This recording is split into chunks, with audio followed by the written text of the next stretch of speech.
상사가 단답으로 답장을 보내거나 동료가 말수가 줄어든 걸 보고 혹시 내가 뭐 잘못했나? 라는 생각에 하루 종일 마음이 무거웠던 적, 아니면 누군가에게 연락을 했는데 문자도 없고 연락도 없고 나를 소홀히 여기는 건가? 이런 생각에 괜시리 서운했던 적. 아마 한 번쯤은 그런 기분을 느껴보셨을 거예요. 저도 그런 기분을 느껴본 적이 있거든요. 그런데 이런 감정, 사실 그냥 넘기기에는 우리 마음에 중요한 신호일 수 있어요. 오늘은 이 신호의 정체가 무엇인지, 그리고 우리가 이 감정을 어떻게 다루고 돌볼 수 있을지 이야기해 보려고 해요. 관계 속에서 나를 흔들리는 감정에서 벗어나 스스로를 더 잘 이해하고 돌보는 방법을 나눠볼게요. 먼저 저의 이야기를 한번 해볼게요. 한 번은 회사에서 상사에게 보고서를 보낸 적이 있는데 답장이 평소보다 너무 늦게 온 거예요. 또 내용도 너무 짧았던 거예요. 수고했어. 딱 이 한마디뿐이었죠.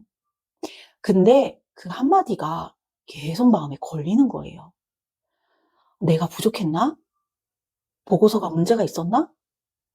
이게 실망의 표시인가? 하루 종일 그 생각에 갇혀서 업무에 집중이 안 되더라고요. 그런데 나중에 알게 된 진짜 이유, 뭔지 아세요? 그냥 상사가 너무 바빠서 빨리 답장을 보내느라 간단하게 썼을 뿐이더라고요.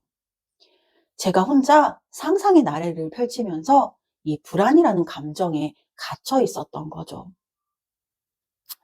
사람은 누구나 관계에서 안정감을 찾고 싶어 해요.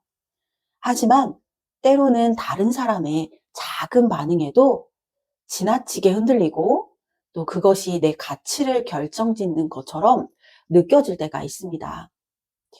심리학에서는 이런 걸 불안애착이라고 해요. 불안애착을 가진 사람들은 관계 속에서 끊임없이 안정감을 확인하려고 해요.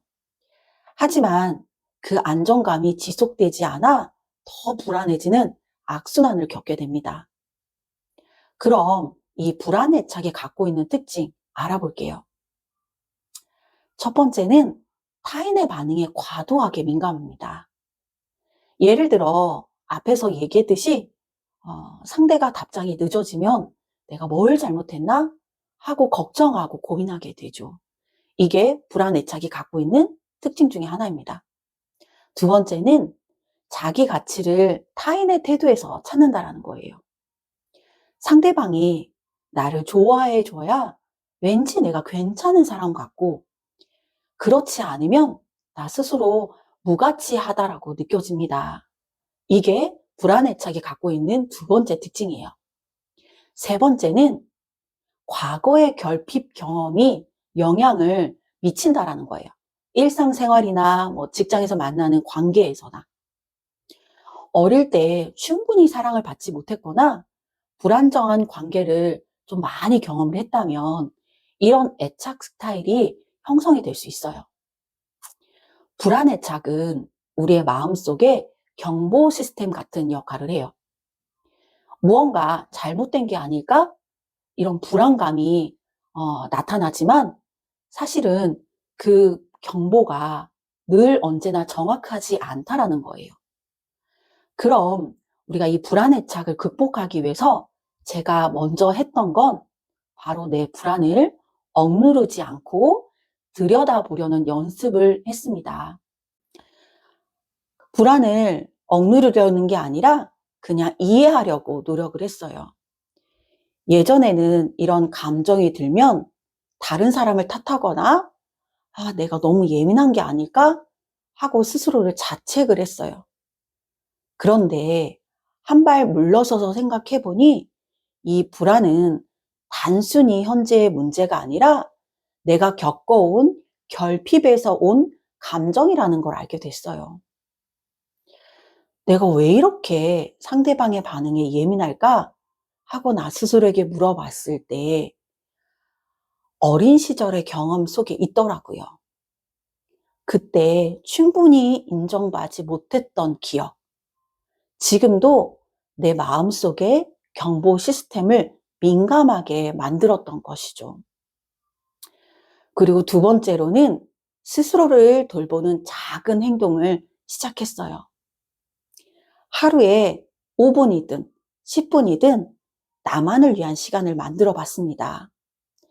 점심시간에 공원을 산책을 하거나 또 좋아하는 음악을 들으며 잠시라도 눈을 감거나 퇴근 후 핸드폰을 내려놓고 책을 읽는 시간을 가지는 그런 식으로요. 여러분, 여기서 중요한 건 이 시간을 누군가에게 보여주기 위한 게 아니라는 거예요. 정말 나 자신을 위해서 사용하는 것이에요.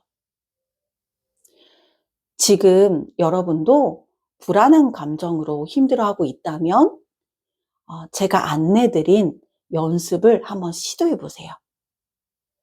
첫 번째, 불안한 감정이 올라올 때 멈추고 질문하기입니다.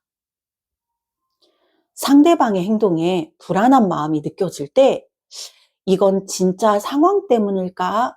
아니면 내 마음속 불안이 만들어낸 상상일까? 이렇게 스스로에게 물어보세요. 대부분의 경우는 우리의 불안은 과거 경험에서 비롯된 오해일 때가 많아요. 두 번째, 자기 돌봄의 시간을 만들어 보기입니다.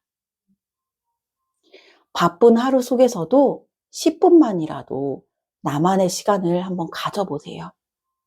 산책, 음악 감상, 또는 조용히 차를 마시는 시간처럼 그냥 단순한 행동이어도 괜찮아요. 중요한 건 이 시간을 통해 내 안에 안정감을 찾아 나가는 것이에요. 자, 세 번째입니다. 내 가치를 타인의 반응에서 찾지 않기입니다. 상대방이 나를 좋아하든 조금은 소홀히 대하든 내가 충분히 괜찮은 사람이라는 사실은 변함이 없습니다. 스스로에게 나는 지금도 충분히 괜찮은 사람이라고 나 스스로를 다독여 주세요. 여러분, 우리는 직장에서 성과를 내기 위해 애쓰고 또 관계에서도 안정감을 찾으려고 부단히 애쓰고 있어요. 그런데 잊지 말아야 할 건 그 모든 노력의 시작은 내가 나를 믿고 돌보는 것에서 출발한다는 점이에요. 오늘부터 하루 10분이라도 나 자신에게 집중하는 시간을 한번 가져보세요. 그 작은 변화가 불안한 감정을 조금씩 잠재우고 더 단단한 나를 만들어 줄 거예요. 여러분의 하루가 조금 더 평온해지길 바라며 저는 또 다음 영상에서 찾아뵐게요. 오늘 하루도 정말 애쓰셨습니다.